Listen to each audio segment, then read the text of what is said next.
Now, I'm going to add an extra little proprietary limited down here as part of this structure. And you'll also have an individual or even individuals. So let's just put you, and then also the one down here might be family.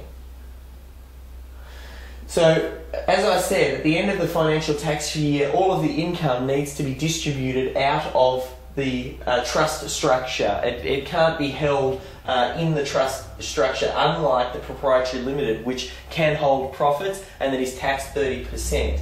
So we can, as the trustee or the controlling trustee, can then decide the way in which this income is going to be distributed. It's set up as a discretionary trust as opposed to a unit trust. A unit trust, the income would need to be divvied up equally, but as a discretionary trust, you're free to move that income around, and it makes it very easy for your accountant to, at the end of the year, move everything around to be the most effective from a tax minimisation point of view. Now, when we're talking about moving money around, let's say in the business it makes a profit, and over here in our assets trust, initially what's happened is, when we first set up the asset trust, because it's not actually making any money and hasn't got any business going on, we might loan money from either the individual or from the other business trust into the assets trust to help purchase these assets. These assets might be property and things like that. Let's say we've got a negatively geared property. The benefit of setting it up like a trust, and you can have T1 to be a beneficiary of T2 and T2 to be a beneficiary of T1, is we're looking for the net position to be zero. So at the end of the financial year, if the property, let's say, is negatively geared and some income is generated over here in the business area, that can then be funneled over or distributed over to the assets trust, and then that can help to reduce the tax liability that needs to be paid. Similarly, as your assets begin to grow, that income can also be transferred back over here should the business trade at a loss or something like that. So already we're seeing great flexibility in the ability to be able to move money from one trust to the other. Once you've done that and you've tried to get, this is something obviously your accountant will look at if this structure is even right for you. But then after that, the income after that, as I said, at the end of the financial year, assets or income can't be held within these trusts, so it needs to be distributed out to the individual. So let's say we distribute money down to you, the individual. Now, the individual, at least here in Australia, we have a sliding tax scale, and the way that it works is as you move higher up the income level, so does your taxable income, or the amount of tax that they take out of that income. Now, one of the different levels is just mindful that a proprietary limited company has a tax. The most tax it'll ever pay is 30% on the dollar. So we never want to pay more than 30 cents in the dollar, otherwise we might as well move the money into the proprietary limited.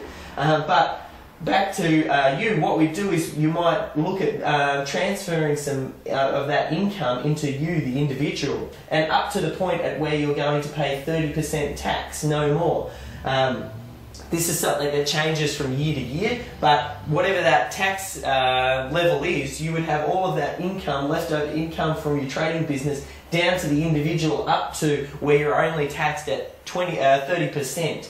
And then what you also do, there might be some income left. You might also look at transferring that over to some other family members. If a family member is on a lower income bracket, you can then also move them up to that 30%. Because what we're looking at doing with something like this is making sure that we don't have to pay any more tax than we need to. So it might get transferred to a family member or family members that are in that lower tax bracket. Again, something you might need to consult your accountant with. Now, if we have a look back here at the business, we might still have, we've initially equalised some of, or tried to get to as close to zero as possible by transferring between the trusts. We've distributed some of the income out to you and the family as well. If there's still some money left, the reason I put this proprietary limited here is you might also look at transferring some money into here. Now, just mindful that once money goes into a proprietary limited, it's a lot less flexible as to what you can actually do with the income. When money's distributed and paid out to you individually, it's your money. You know, you can go on a holiday, you can, you know, do all of your own personal expenses, you can, you know, use that money for living and that sort of thing. But once money goes into a proprietary limited, it's a lot less flexible as to what you can do with it. For example, you wouldn't just dip into your own company bank account and take some money out of there. There's accounting standards and things like that that need to be adhered to. So once the money goes into the proprietary limited, it's a lot less flexible. We use that effectively. It becomes what's known as a bucket company. And basically your bucket company is almost like a holding pen for that money, so that you never pay more than 30 cents in the dollar in your tax.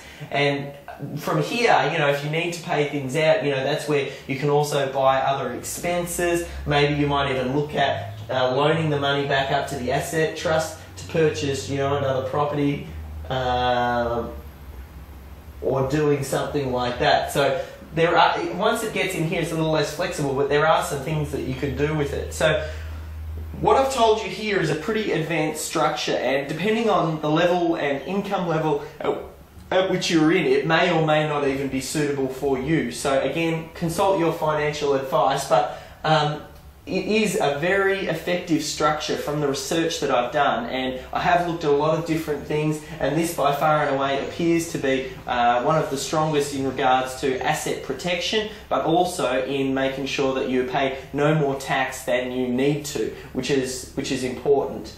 So I suppose to sum up, that's a structure you might look at. This shouldn't be taken as any sort of financial advice. Make sure that you consult your own financial advisor to see if it's right for you. I just wanted to trigger some ideas for you and perhaps get you thinking a little bit about setting yourself up as a business and some of the ways that you can do it. Most people don't even think of this sort of stuff, and what they'll do is they'll just go ahead and trade in their business, and they try and think about it after the fact.